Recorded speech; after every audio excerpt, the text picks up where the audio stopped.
საქართველოს პირველი ოლიმპიური медаლი რიოს თამაშებზე ლაშა შაბდათუაშვილმა მესამე ადგილისთვის შეხვედრაში ისრაელის წარმომადგენელს საგიმუკის იპონით ძლია და კარიერაში ლონდონის ოქროს შემდეგ რიოს ბრინჯაოს ოლიმპიური медаლი მოიპოვა.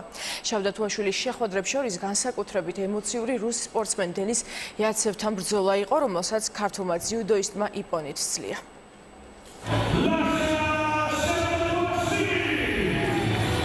რიო-დე-ჟანეიროს ზაფხულის 31 ოლიმპიურ თამაშებზე საქართველოს პირველი медаლი მოიპოვა. ძიუდოისტმა ლაშა შავდათუაშვილმა 73 კილოგრამ წონით კატეგორიაში საქართველოს ბრინჯაოს медаლი მოუტანა. ლონდონის ოლიმპიადის ოქროს მედალოსანმა დამამშვიდებლის ფინალში ებრაელი ევროპული თამაშების გამარჯვებული საგიმუკი დაამარცხა და ქართული ძიუდოს ახალი ისტორია დაწერა. ის დამოუკიდებელი საქართველოს ისტორიაში პირველი ძიუდოისტია, ვინც ორი ოლიმპიური медаლი მოიპოვა. 24 წლის ასაკში გორელმა ფალავანმა ოქროსა და ბრინჯაოს მედლები ორ სხვადასხვა წონით კატეგორიაში მოიგო. უმაღლესი გზნობა, როდესაც ჯერ ოლიმპიურ თამაშებზე მოხდები და შენი ქვეყნის სახეს იცავ, იმისთვის გავაკეთე ყველაფერი, რომ მოვიპოვებინა ასეთი რომელიმე ხარისხის медаლი. ვფიქრობდი, რომ დავბრძოლობდი ჩემპიონობისთვის, მაგრამ ახალი წონა ოლიმპიურ თამაშების შემდეგ შევიცვალე წონა და ჩემთვის ესეც ძალიან დიდი წარმატება. ქართველი ფალავანი რიოს ოლიმპიადაზე საწყისი ეტაპიდანვე ჩაერთო. ამის მიზეზი კი მის მიერ გასულ წელს წონის შეცვლის გადაწყვეტილება გახდა. ქართველმა მეოთხედფინალამდე 2-2 ბრძოლა მოიგო.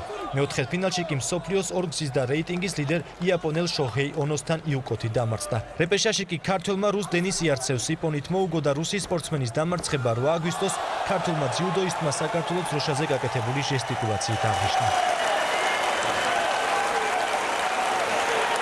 როცა ყველა გულშემატკივარს, ყველა ვართ ბედნიერები, რაც ყველაზე მთავარია, ლაშამ ძალიან დამსახურებულად, ღირსეულად გაიმარჯვა, მოიპოვა ძალიან მნიშვნელოვანი медаლი და ფაქტიურად მე დარწმუნებული ვარ, ეს არის დასაწყისი ჩვენი წარმატებისა ამ ოლიმპიადაზე. ლაშა შავდათუაშვილმა ოლიმპიური ოქრო 2012 წელს ლონდონში მოიპოვა. მან 4 წლის წინ ფინალში ტიტულოვანი უნგრელი სპორტსმენი მიკლოშ უნგვარი დაამარცხა და ოლიმპიადის ერთ-ერთ მთავარ სენსაციად იქცა. მაშინ ქართველი 20 წლის იყო. გორელი სპორტსმენის რიოში გამოსვლა წელს რუსეთს საქართველოს ომის 8 წლის თავს დაემთხვა. სიმბოლურ თარიღსა და შავდათუაშვილის გამარჯვებაზე სპორტსმენის ოჯახის წევრები საუბრობენ.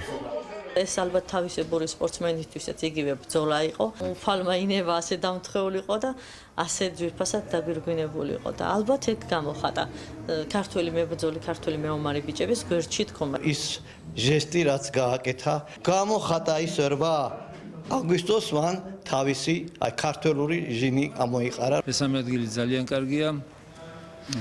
დიდი შედეგია უდაოდ და გულოცავ თელ საქართველოს და წვნელებს ვინც მუშაობდნენ მასთან.